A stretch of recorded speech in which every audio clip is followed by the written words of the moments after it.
দর্শক, Rangpur medical college হাসপাতাল থেকে ডেঙ্গু ও হাম নিয়ে সবশেষ খবর জানাচ্ছেন সহকর্মী রবিউল ইসলাম।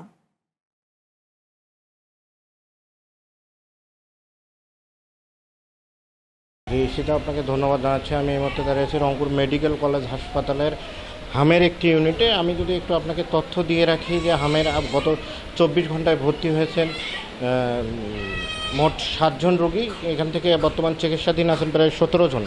আরেকটি কথা যদি আমি জানিয়ে রাখি যে রংপুর মেডিকেল কলেজে ডেঙ্গুর যে প্রভাব, সে প্রভাবটা একেবারে নাই বললেই চলে। গত কয়েকদিন আগে একটি রোগী মাত্র ভর্তি হয়েছিলেন, সেও সুস্থ হয়ে কিন্তু বাড়িতে ফিরেছেন। আপনি যদি আপনাকে আরেকটু তথ্য যদি আমি দিয়ে রাখি যে মেডিকেল কলেজ, রংপুর মেডিকেল কলেজে রোগীর যে চাপ, সে চাপটা কিন্তু অনেক বেশি। আপনি মেডিসিন ইউনিটে, একটি ইউনিটে কিন্তু ভর্তি আছে প্রায় 48 জনের মতো, আরেকটি ইউনিটে ভর্তি আছে 147 জন, আরেকটি ইউনিটে ভর্তি আছে 157 জন রোগী। তবে আমি শিশু দুটি ওয়ার্ডের যদি আপনাকে তথ্য দিয়ে রাখি, শিশু দুটি ওয়ার্ডে ভর্তি আছে প্রায় 198 জন রোগী।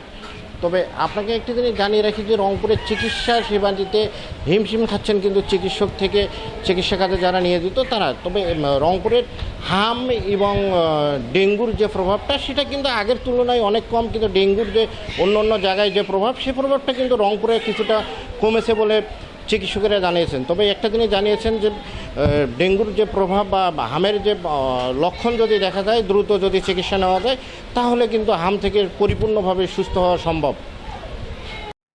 ধন্যবাদ রবিউল।